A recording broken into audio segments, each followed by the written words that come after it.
Hello, everyone. Thanks for joining us for our final information session about our graduate programming.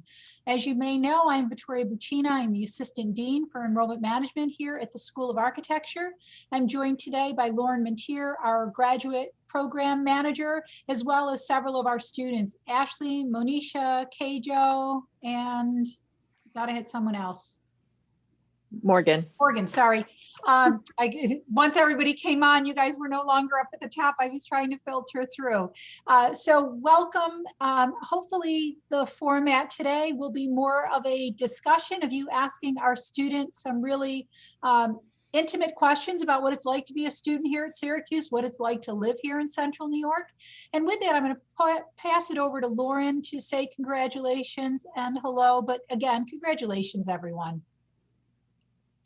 hello everyone. As Vittoria said, we do have some students here in the program. They are from all different parts of the program. So some students were admitted at band standing, some were admitted with a 98 credit track, and some are finishing up their degree, some are just starting. So they've all been through at least some part of the program in a normal period, hopefully. As well as some part of the program during COVID. So feel free to ask them any questions you might have. This is really an open forum. Vittoria and I are here to kind of moderate, but we're not here to interrupt anything. So we do want this to be more of a student-to-student discussion than anything else. To get it kicked off, because we know usually there aren't many questions to start, why don't we start with Ashley, then Monisha, then Kojo, then Morgan. Maybe say a little bit of something about yourself, what drew you to Syracuse, why you chose to come here, your favorite part of the program, Syracuse as a city, you know, whatever you kind of want to say to kind of kick off the meeting. And then we can start asking questions. You can either raise your hand, you can start chatting. We do have a relatively intimate group here, so maybe you could raise your hand or chat and we'll moderate those questions for you. Ashley, you want to kick us off? Hi, I'm Ashley Faze. I'm a 98 credit track student, so I'm still doing the 3 years, but I came in with some transferred credits. I got my bachelor's in environmental design, and I'm from Houston, Texas. What drew me to go to Syracuse is not only the program itself and like the opportunities such as being a TA, or the various professors, the diversity of the professors and what they're teaching, especially like VR and AR. So those were like major things that I was interested in, and also just getting out of state and having a different perspective instead of just like staying in Texas, just getting out there and exploring other opportunities and areas within the architecture field. I think that's good. Thank you, Ashley. Monisha? Yeah. Hi, everyone. I'm Monisha Anil, and I'm from India. I was particularly drawn to Syracuse University mostly because it's a rounded curriculum focused on design, and it is also known to be challenging and highly ranking. So I chose it for these reasons. My experience, I am an advanced standing student, and I've done almost 2 years now. I've loved Syracuse, the challenge, which is, when studios are presented to us, there is a challenge to it. There's an expectation to, go all out and, try and do your best and, learn a lot at the same time. So I've enjoyed that aspect of it a lot. I've enjoyed the experience of living in Syracuse itself. The parks are lovely. The weather is unique and a great experience. And I think the people in the department, like the professors, are very helpful. They are always concerned about us doing well. And whenever we kind of have issues and we reach out to them, they like respond mostly immediately. So far it's been like a very positive experience, I guess. And like I've been presented with numerous work opportunities which have helped me out a lot. So I'm very thankful for that as well. Thanks, Monisha. Kojo? Yeah, hi everyone. So my name's Kojo. I'm from Ghana. So I think, yeah, out of everyone here, I'm the one who probably has been here the longest. Um, so I started in the fall of 2018, in the 98 credit track, but then currently on track to finish in the fall because of teaching assistant opportunities. What drew me to Syracuse? I think it was a quick Google search. As in the top 15 graduate schools in America. I mean, I wanted a different architectural experience because I'd already done 4 years of architecture school back in Ghana. And so I went through them, applied to a couple of schools. With Syracuse particularly, I think there was a good sort of investment from the school in me, in terms of helping me financially to get here. That was a big part of my decision making. And also, not just that, but then it's a very competitive school. The students, the kind of work that's being done, being shown, it's very competitive. So that definitely drew me to the school. And yeah, I think just like Monisha, I was kind of taken aback by the weather, because I definitely didn't expect it to be, that extreme. I mean, look at Victoria's background. It's very, green, nice, sunny, fun. You never really see the 5, 6, 7 inches of snow on the website, right? And so that was a shocking experience. But it's fun. I like the snow. I like the balance between, I get to experience all the different kind of seasons here. And so that's fun. Accommodation here, it's pretty good as well. I think that's one of the things I like about here because I've lived in New York for a while. And anyone who's lived in one of these other big cities can attest to the fact that accommodation is extremely expensive, right? And so here, one of the things I like about it is accommodation is pretty affordable if you look in the right places. And if you find it's easy to find, especially for graduate students, there's specific areas where you find a lot of grad students, and it's easy to kind of get into the community and meet your peers, from like a walking distance to school. It's always easy to find that. And I'd say there's it's quite a number of shopping places to get groceries and stuff. If you have a car, it's good for you because you can go to places like Destiny or Target, all these other interesting places around. If you don't have a car, I think the school that one of these buses goes to Destiny like every week or so, and so that's also, yeah, part of it. Yeah, and I think one of the good things that as grad students we have, there's a lot of opportunities to um, get help.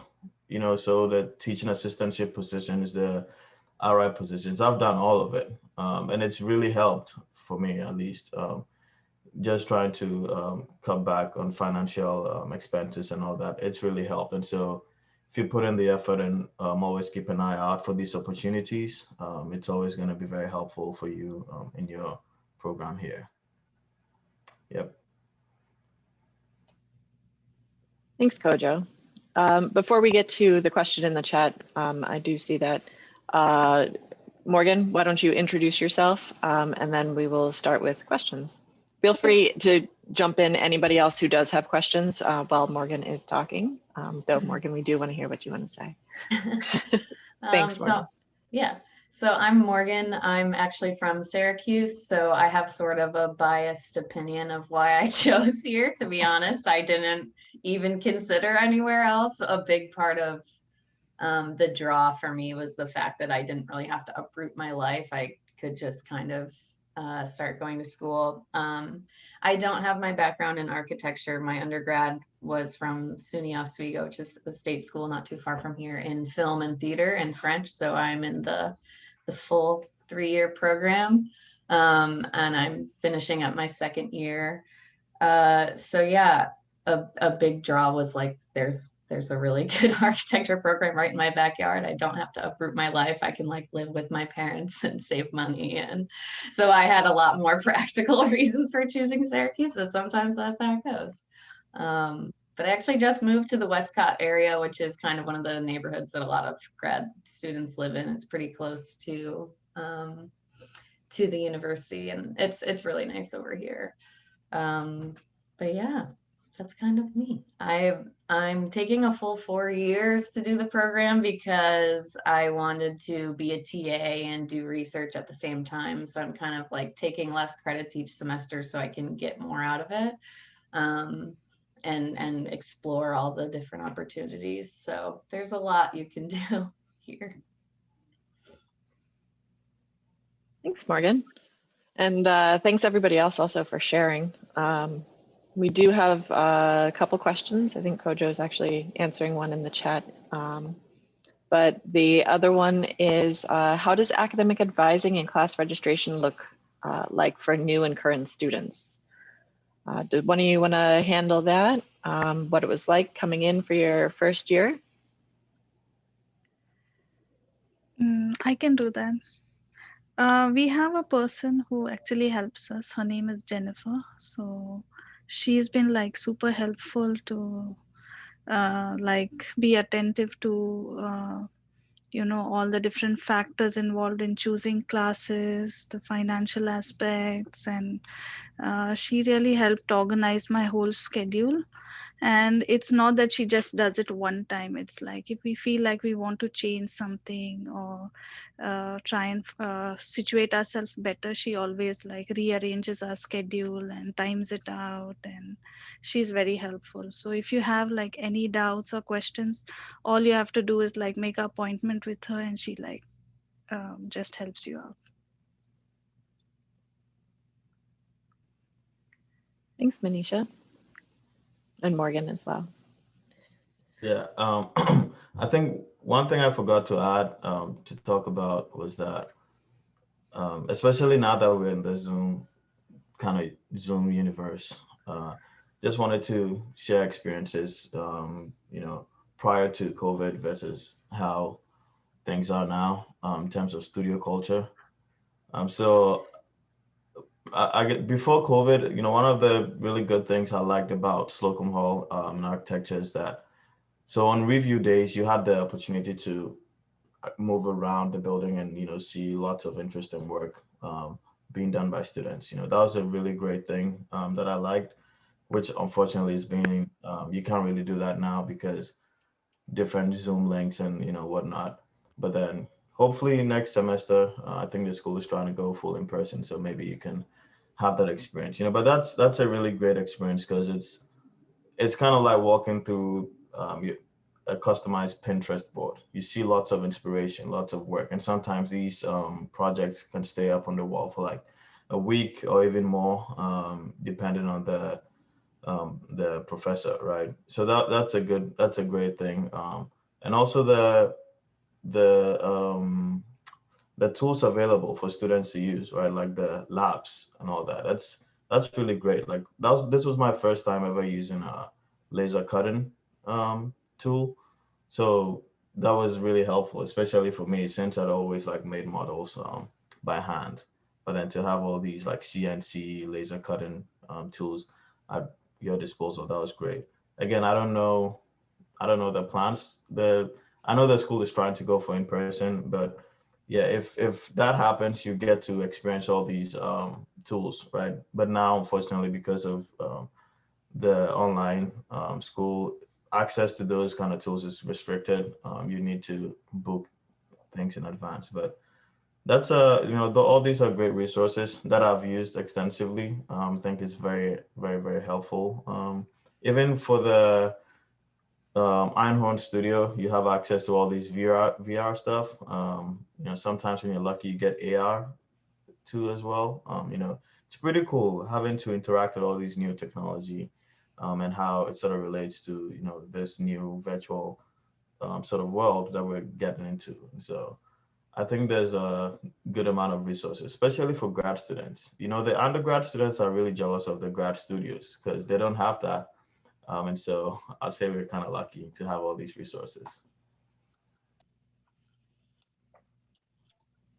I just kind of wanted to add on to that, something, even though I didn't really think much about why I was going to Syracuse in the first place, some really good things that I've appreciated since being here is just the level of support. I've had very, very few, if any, negative experiences with staff and professors. They're always really supportive and want you to succeed in the best way. And anytime there's kind of any upheaval on campus with related to COVID or like the Black Lives Matter movements and things like that, we've had a lot of forums and support, and they're really here to listen and support students in more ways than just architecture. They're really here to help support your life outside of the classroom as well, especially more and more every year. I think we get better with that. And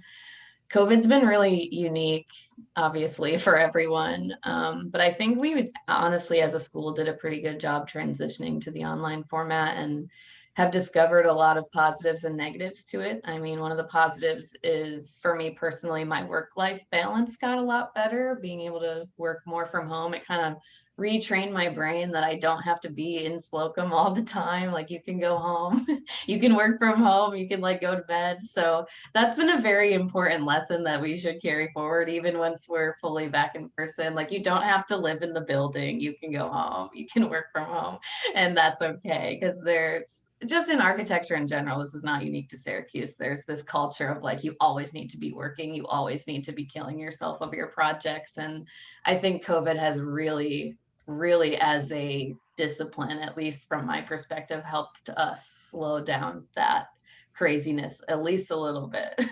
So that is one positive for me that has come out of the Zoom work from home life thing. Yeah, I have a question. Oh, Go ahead. In talking about balance and everything, it sounds like most of you have been a TA or done research and everything. How has that balance been like with like a 13 credit hour load and doing TA shit at the same time? Like, what's that been like? Go ahead, Ashley. I got you guys on this one. When I came in, I had the fortunate opportunity of becoming a TA right away on my first semester, and I TA'd for history. I just want to let you know, like, the professors are super understanding, especially like just coming, like, taking a break from undergrad. Like, after you graduate with the undergrad, I took a break, and coming back into grad school, trying to get back into the curriculum of like studying and while working at the same time was a bit overwhelming. But if you talk to the professors, they will listen to you, and they also take your input. Just like Morgan says, the amount of support we had from professors, especially our TA professors, is amazing. Like, I had a great experience. Like, my professor specifically, he like was like clear, he had it structured really well. And so like, just be able to teach and also work on your project at the same time, you definitely learn time management real quick. But even then, like, I'm still learning time management personally, because like I don't know why, but things always come up, like deadlines come out of nowhere, and I'm like, oh, I need to get this done. But it's also, being a TA has offered that opportunity of like working with people you don't normally have the opportunity of working with. It's great working with the undergrads and other grad students too. So I would say, if you have a chance to TA, do it. Not only the benefits from it, but just like what you're getting out of it. Like, it's another sense of responsibility, and it's a chance to like learn leadership.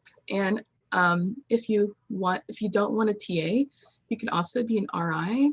I've had the opportunity of working as an RI as well, and that's been a really fun experience. Like, it just depends on like what you're interested in, and if you can TA for a subject you enjoy, that also makes the experience even more worth it, in my opinion. I hope that answers your question. Totally. Thank you.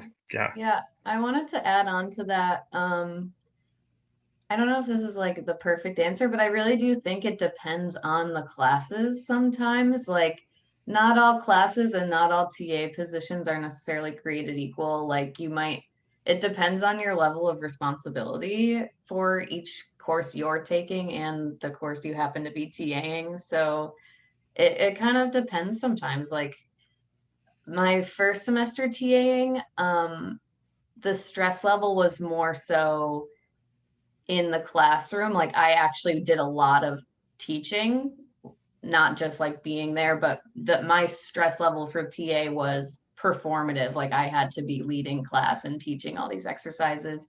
Whereas now my quote unquote stress level with TAing is more grading related. Like, outside of the classroom, I have like to put more time into grading. So it really does depend on the course and what is exactly expected of you as a TA and how the schedule works out and what other courses you're taking at the same time. Like, if you're taking a bunch of really difficult courses, it might feel like a lot more work. This year, both fall and spring, I purposely decided to only take 10 credits because I'm doing a research internship and TAing at the same time. And I just didn't want to overwhelm myself, especially with COVID, like knowing our motivation isn't the same. And like, there's just so much distraction happening. I chose to let myself, not overload myself with credits and still get these really great opportunities. And teaching is so rewarding too. It's really fun to like work with students. I've been working with the freshmen, which exactly what Ashley was saying. You never get an opportunity to interact with the freshmen. Like, I'm 26 years old. These kids are almost like 10 years younger than me. So it's been really funny working with people. So that's been fun and rewarding, seeing a different perspective. I do want to address the question from Caitlin.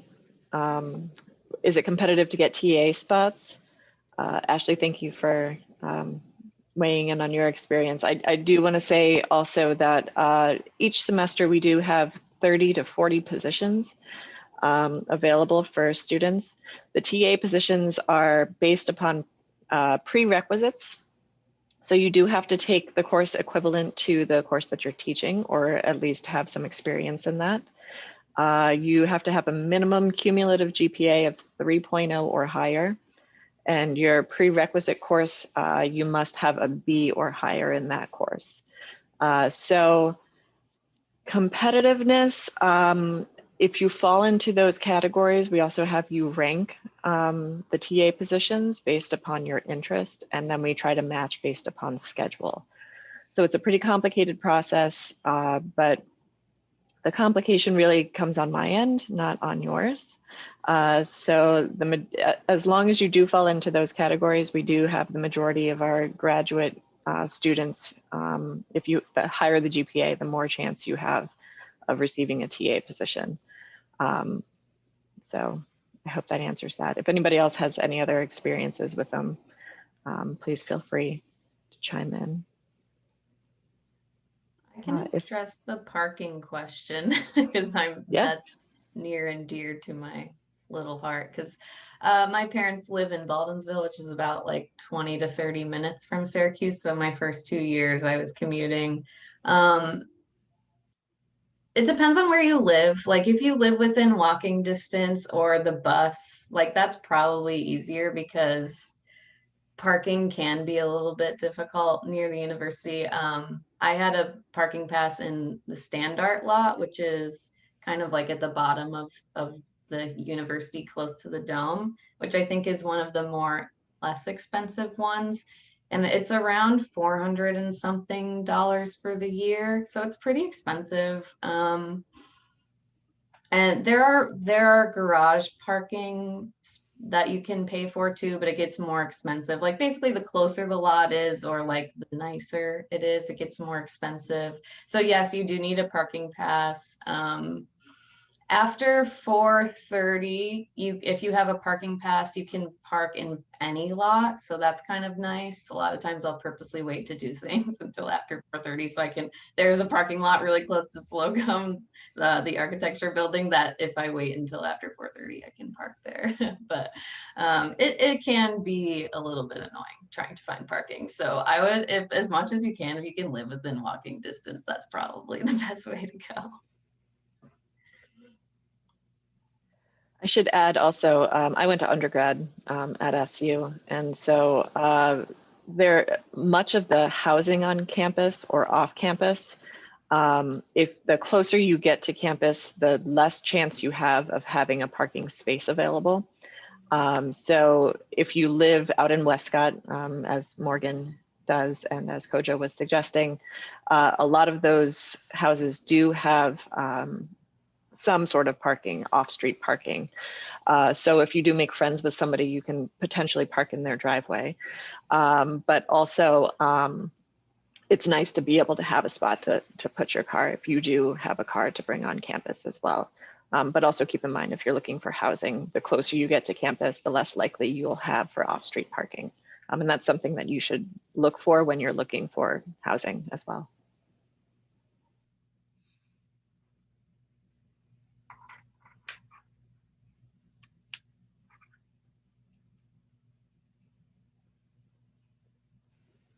Oh, Devarsh asked, do we have summer internship programs from the university? Has anybody participated in any? I guess I have, sort of. And so last summer, I think from July to August, when the school was transitioning online,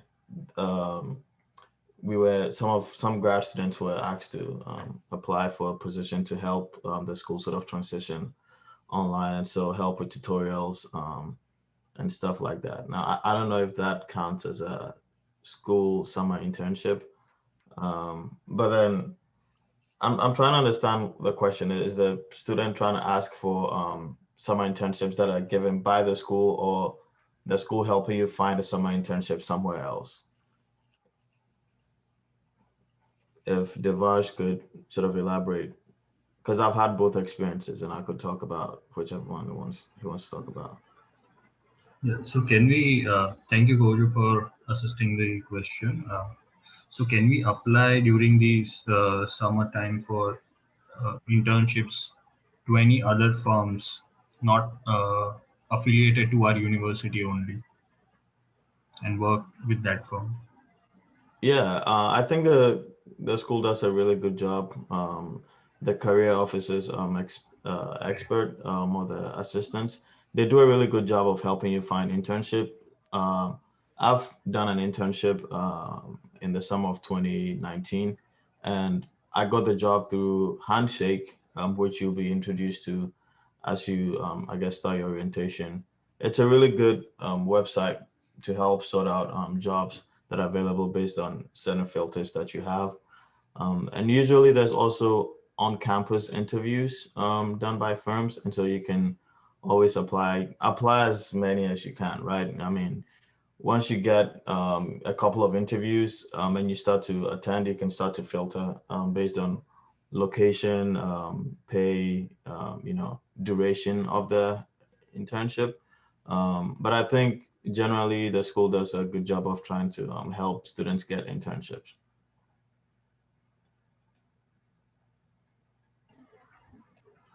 Thank you, Kojo. Thanks a lot.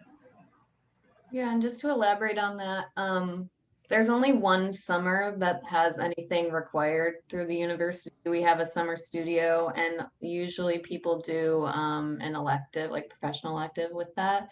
So that's the only thing that's really required over the summer. Aside from that, you can apply to any internships you want. There's no specific internships that you have to do through the university or anything like that.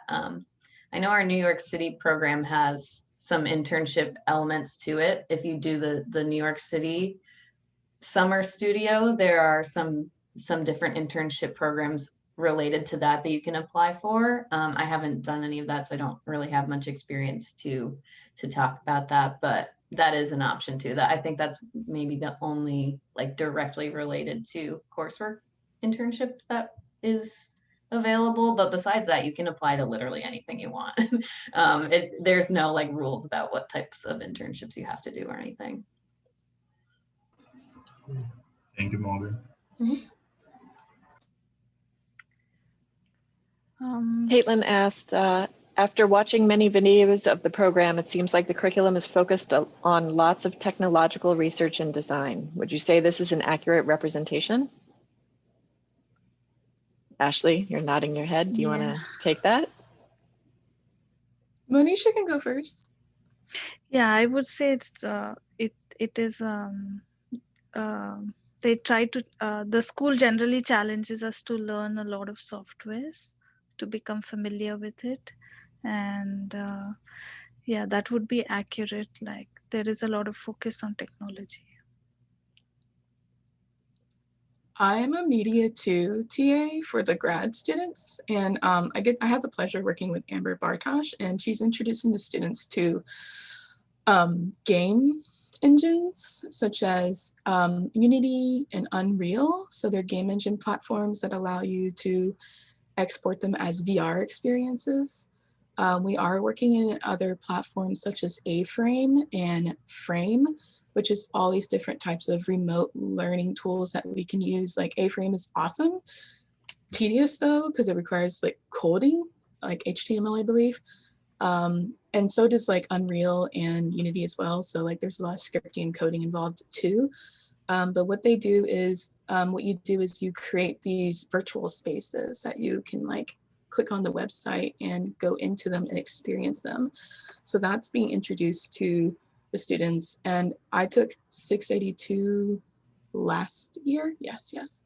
And so we worked in Unity as well. We had a visiting critic professor teaching that, and that was an experience that drive me to want to be the Media 2 TA because I really liked working in Unity. I liked using game engines, and they also are very like seamless when it comes to exporting from Rhino and into Unity as well, or Unreal.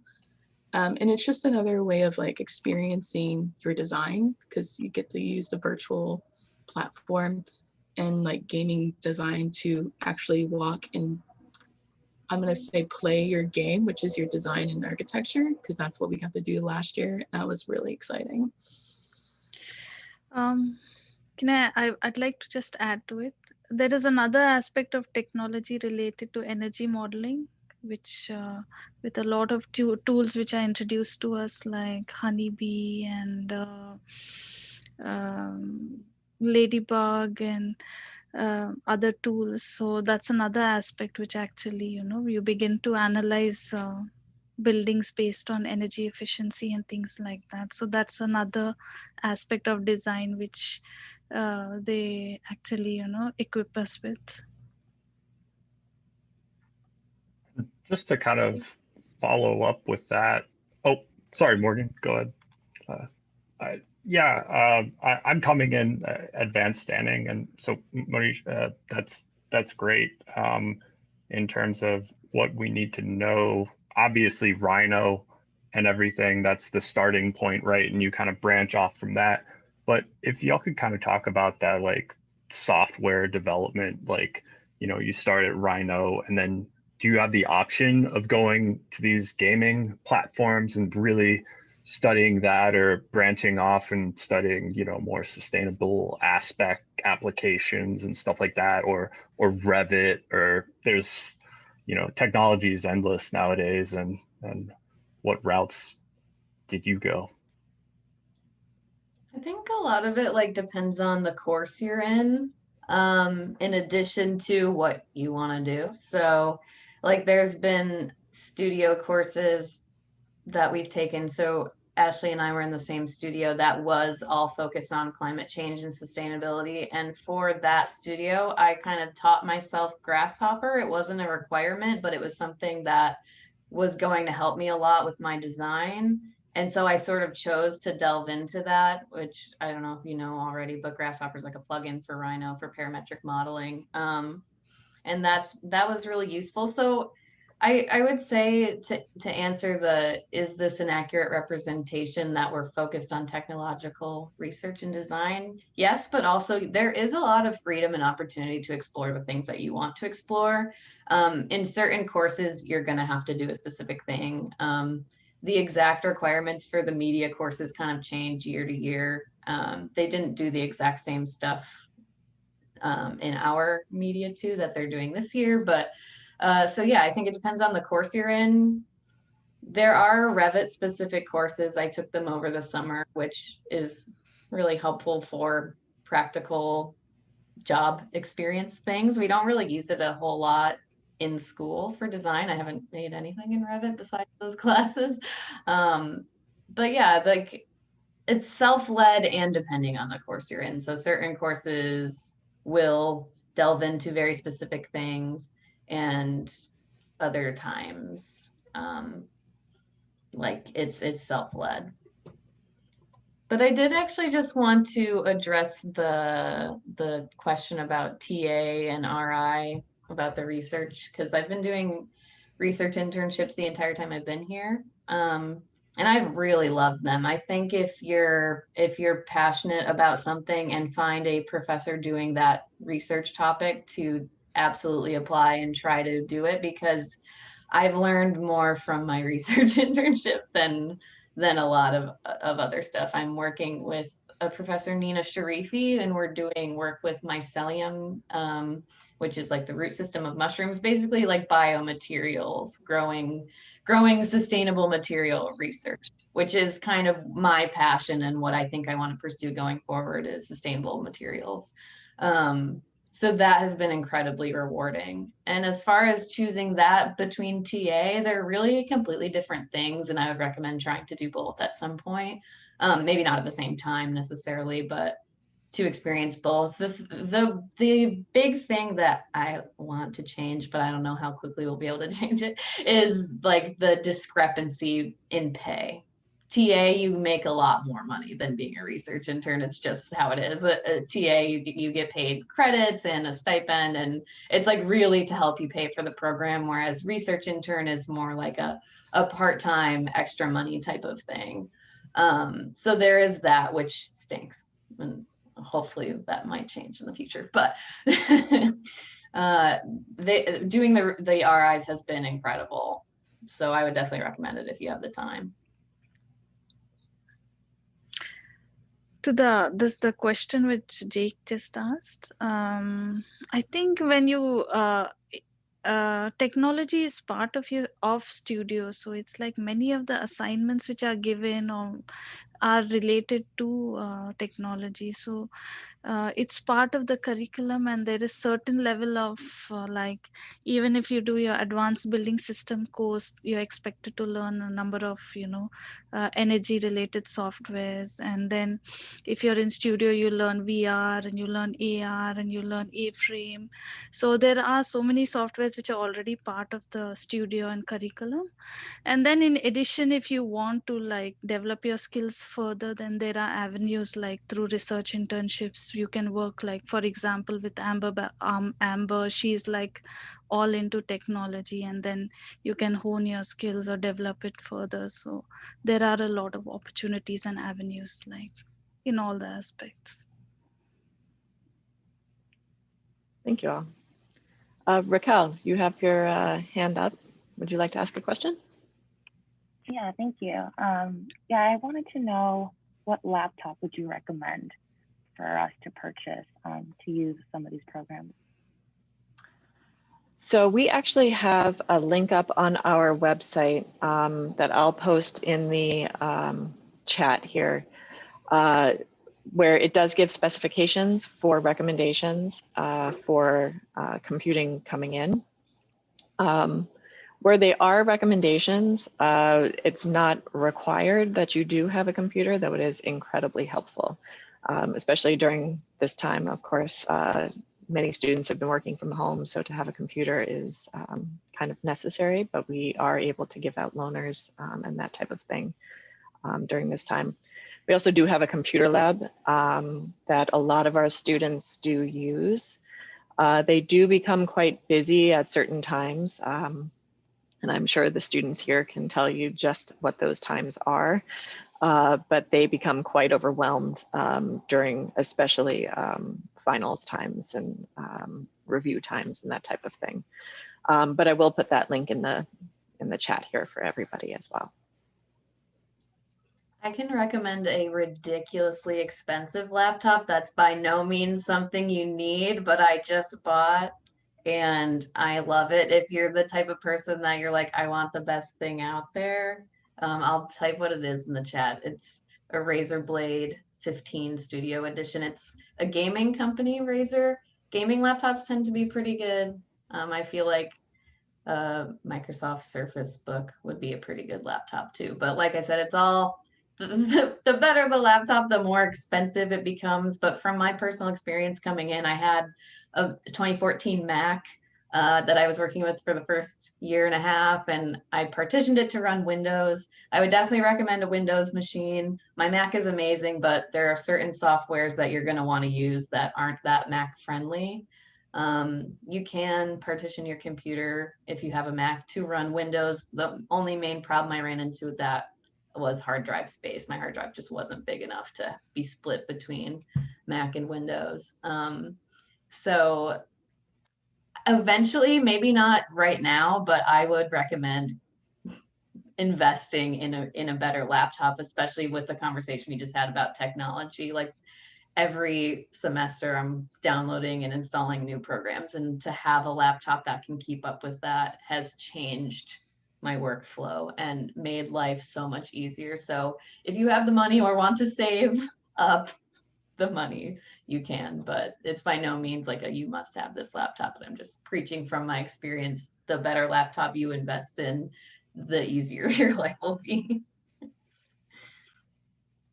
I think having a strong graphic card definitely helps. So because a lot of the softwares you learn are gaming based, like Unity based or something. So definitely one of the things you definitely need is a strong graphic card. Can I answer Caitlin's question maybe a little bit more in depth? You asked, would you say this is an accurate representation? Wait, no, wrong one. Sarah, my bad. Recommend TA opportunities. One thing we haven't touched on TA opportunities wise, if you take certain classes, and this is what I only know because I did history, and I was able to test out of the history courses because I took because I TA'd for both of the history courses. So you TA for, like, for example, if you TA for ARC 133 and 134, you can ask one of the history professors to test out of it, and they give you a prompt, and you take that exam. The exam, from my experience, is a take-home essay that you're given 3 days to, or a take-home research essay, you're given 3 days to make, and then you submit it to them, and then they decide whether or not you are eligible to pass the course and gain those credits without taking the class itself. So if you are the type who wants to like graduate earlier than like 3 years, if you're doing the full time, or if you have a certain like time you want to complete your degree, that would be really helpful as well, your TA. Just wanted to add that.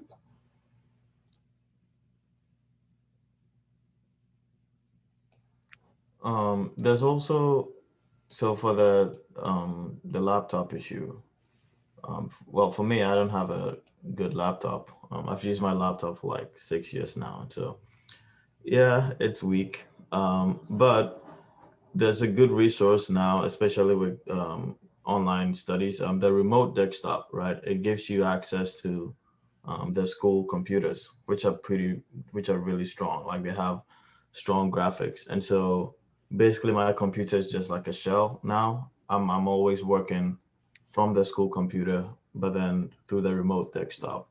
I think that's really helpful. I don't know if that's still going to work when we get back to in person.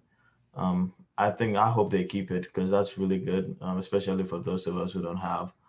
Oh, okay. Victoria just gave me a thumbs up, so I guess that's gonna be working, which is great because it's really helped me, especially because if you can't access it sucks when you can't have access to certain programs because your computer just can't run them, and I understand, right? Because sometimes you want to run programs like Unity, which requires a lot of RAM and graphics card, Lumion, all these other real-time engines, right? And so using the remote desktop, it really helps. And I don't think you should, if it's going to be such a huge financial burden on you, you can always get a good, average to good laptop, and then you can always use the remote desktop to help you with your work.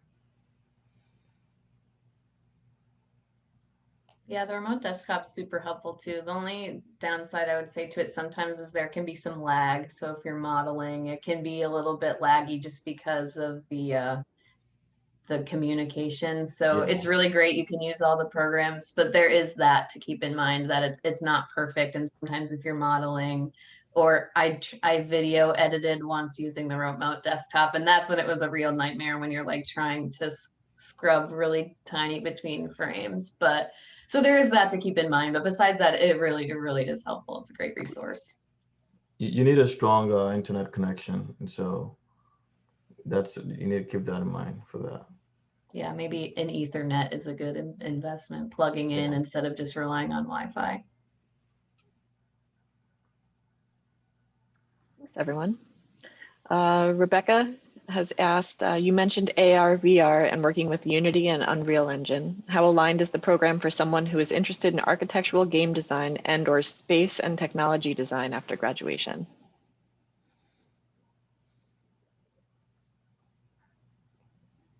I mean, I would say you have a chance during the program to engage with these softwares and systems, right? In your studio, in ARC 606, usually you have that leeway to engage with it. Also in their media classes, and if it's something that you really, want to go into, you can work on it. You can slowly work on it, approaching your thesis, and you have all the resources available to you to explore that avenue. Even in certain studios that don't have AR or VR as a requirement, I think one great thing about Syracuse is that representation is totally up to you, right? And so if you feel like you wanted to represent your work in a virtual realm, you're totally allowed to do that.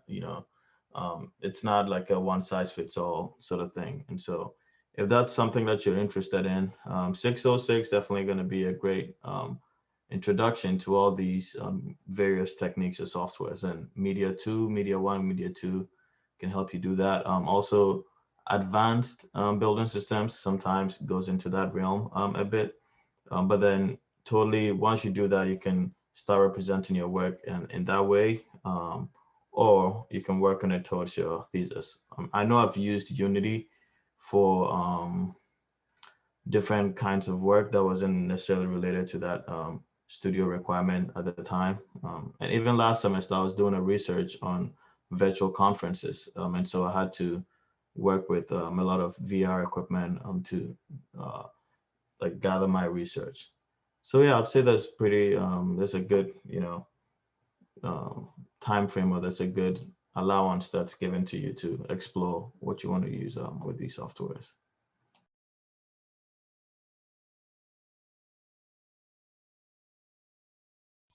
Yeah, I mean, I think the degree in general can prepare you for all different kinds of jobs to go into, game design being one of them. I think the skills you learn are applicable in a lot of different fields. Just design principles in general. Like you might have to do a little bit more on your own, specifically learning more about game design, but we do, I mean, yeah, the experience with Unity, you are going to get exposure to that, and just the principles of design and understanding user experience. It's all very similar. We're in a studio right now that we're basically doing games the whole time. Is like the start of our studio, and it's been really interesting. And I read a paper that we were recommended to read for that course, and it was all about game design, and I just felt like you could replace game design with architecture throughout the whole thing. Like they were so synonymous with each other, the process of design. So from that point of view, like you're getting all of very similar skills of understanding humans and experience and space, whether it's quote unquote virtual or real life. So I think, yeah, game design is definitely a very, very easy avenue to take from this program. I think one thing I'd like to add to that is if you're considering game design as an avenue, one thing you may need to develop is on your coding skills. So that is like a pretty integral part of,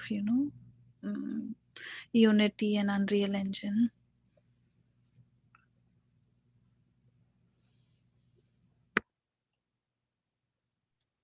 So in terms of softwares to brush up on, other than Rhino, you'd probably say one of the game design softwares, or? I think right off the bat, you're going to be using Adobe tools a lot too, Illustrator, Photoshop, InDesign. Like those are big ones if you're not that familiar with them. Right off the bat, you're going to use those constantly. So I would maybe start there. Even video editing has been really helpful.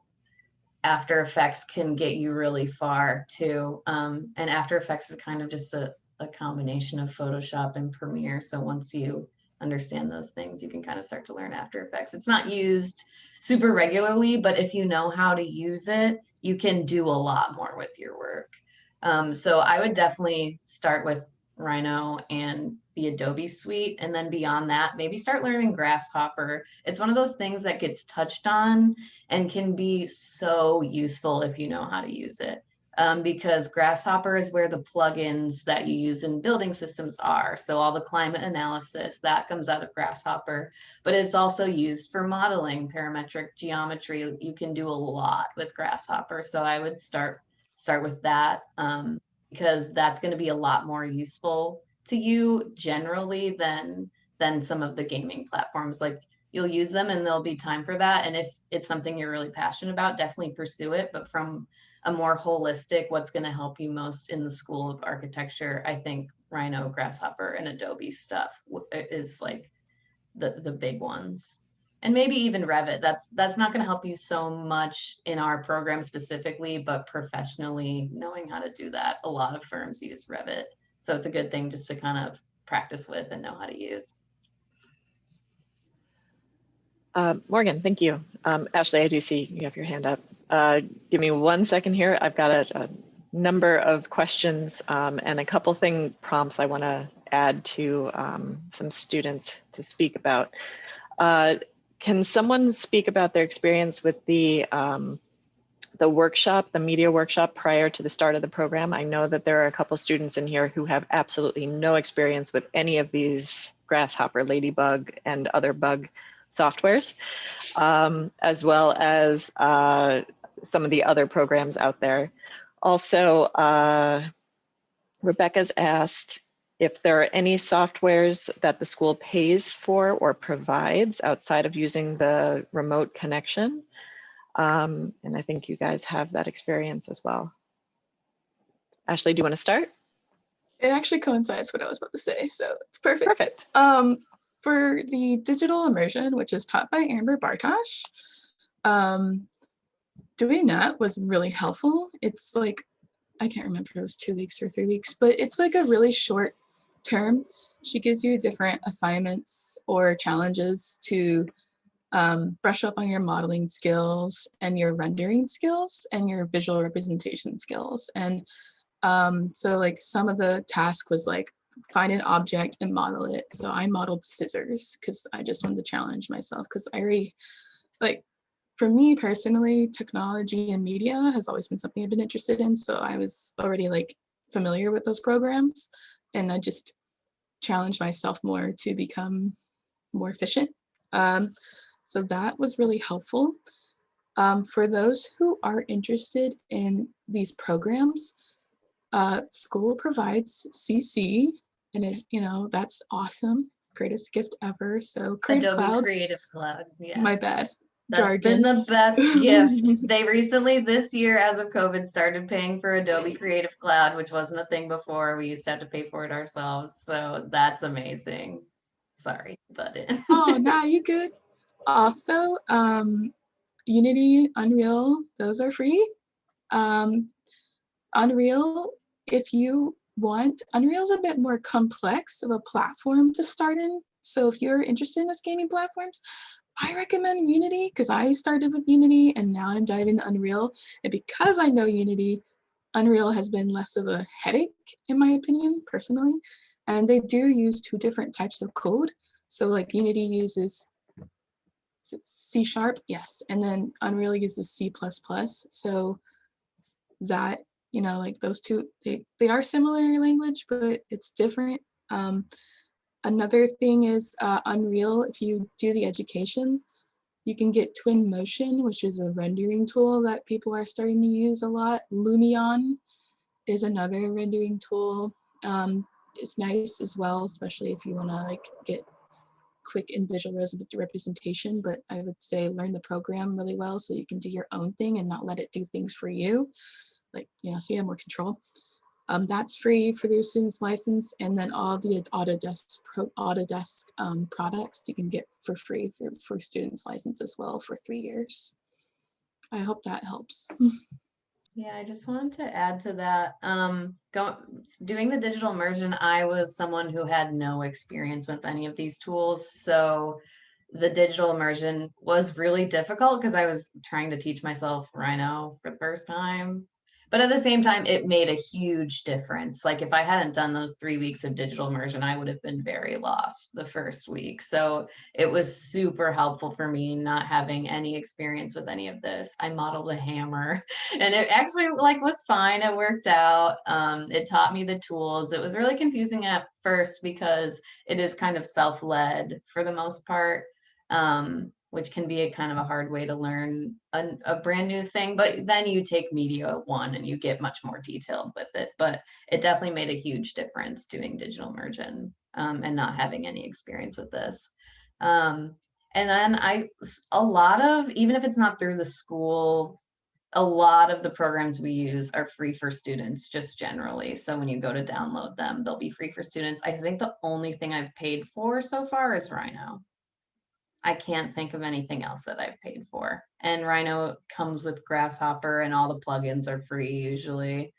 As far as I know, I haven't paid for anything, but we also have LinkedIn Learning through school. So you can log in with your Syracuse ID, and LinkedIn Learning it used to be Lynda, if anyone used to use Lynda.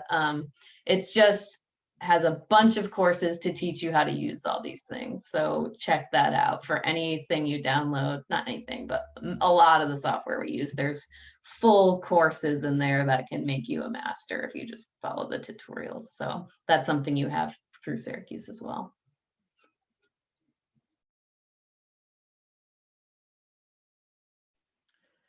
So we are at the 10 o'clock mark. We did schedule this only for 10 o'clock. However, if there are any additional questions, I'm free to stay on. I don't know if anybody else is, but if you do have to go, we do understand and we thank you for coming. Are there any other questions that we can address today? Rebecca?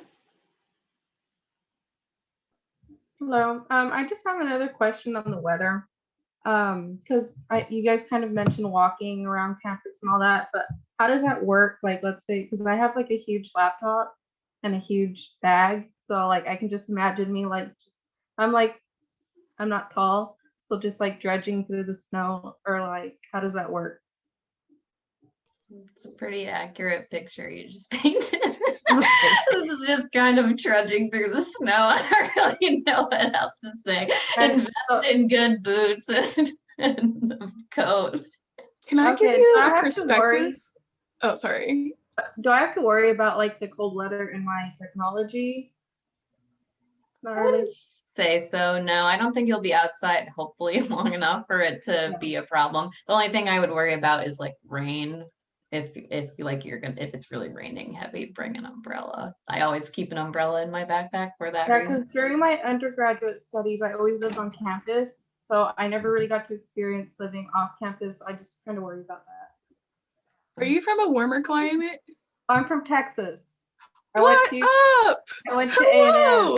There are buses You went to too. A&M? Awesome. Yeah. Okay, bonding. That's cool. By the way, if you're not from A&M, that's okay. I love everyone. But I'll give you my perspective.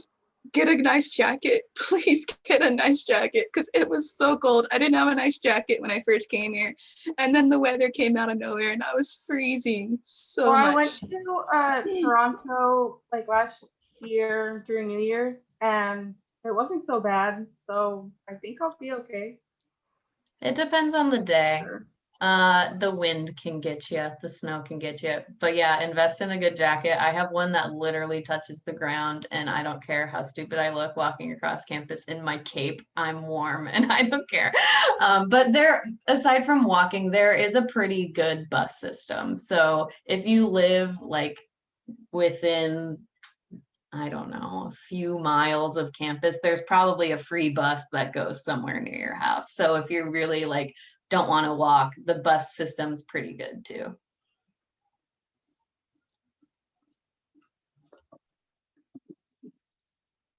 Okay, cool. I don't know if I have any other questions.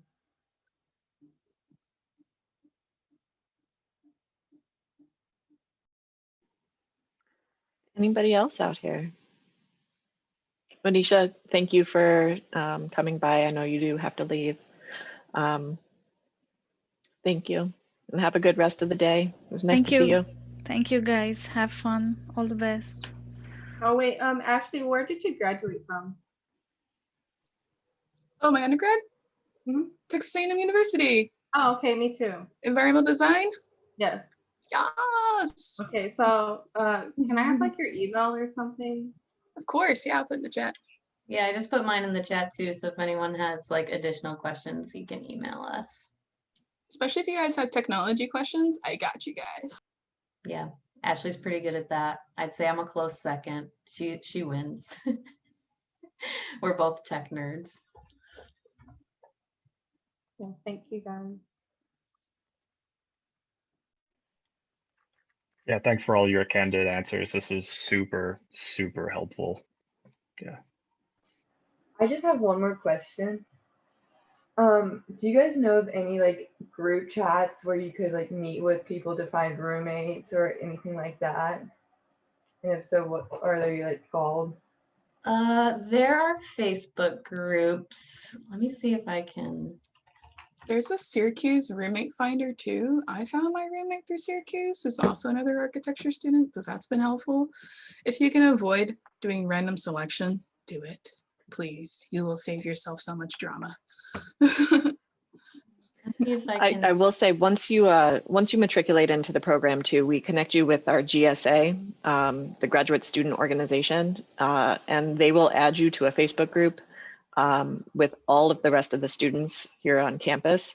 I don't know how helpful it is. They can attest to that, whether it is or not, but you'll be able to connect with other architecture students at that point as well. But having a connection here, so you guys now know Ashley and Morgan and Kojo and Manisha, feel free to reach out to any of them and they might be able to point you in the direction of somebody else as well. Also, as I do get any roommate assignments, I'm happy to pass them along, or roommate requests, I'm happy to pass them along to other people who are looking for roommates. It's also super helpful, I've heard, again, you guys can attest to this, to have another architecture roommate because you guys keep long hours and you're with each other, you know, kind of on a constant anyway. I found that a lot of architecture students tend to room with other architecture students. Yeah, I moved at a kind of a weird time, like in the middle of the semester, so everyone already had roommates, so I lived by myself. But I just put in the chat 2 links to 2 different Facebook groups that I did like look at a lot when I was trying to find a place. I still ended up just living by myself, but that's okay. I was moving at a weird time. I was moving in March, and everyone already has a place to live in March, so. Quite randomly, for anybody who is actually planning to come, I do have one of our professors is taking a leave of absence. And so his house is available for rent if you guys want the information. He's only offering it to architecture students. So architecture grad students, I should say.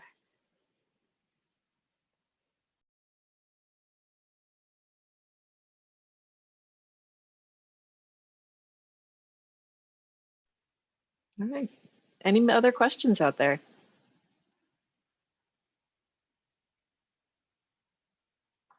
All right. Well, thank you all for coming. I hope it's been helpful. If you do have any questions, of course, feel free to reach, any of us, or, type to our general email. I'm putting my email in the chat as well. Many of you have it already, but just in case. And I hope you guys have a great rest of the day or rest of the evening, depending on where you are. Actually, one last question for students. Brunch. Where do you go to get your brunch? Where's that? There's a really good place. I'm blanking on the name of it. Oh my gosh, it's on Westcott. Rise and shine. Yes, so good. It's a wait though, right now. Yeah. It's very, very busy. There's also a place downtown called Modern Malt, which is kind of fun. Where else has good brunch? Those are the two good brunch places. Perfect. Thanks.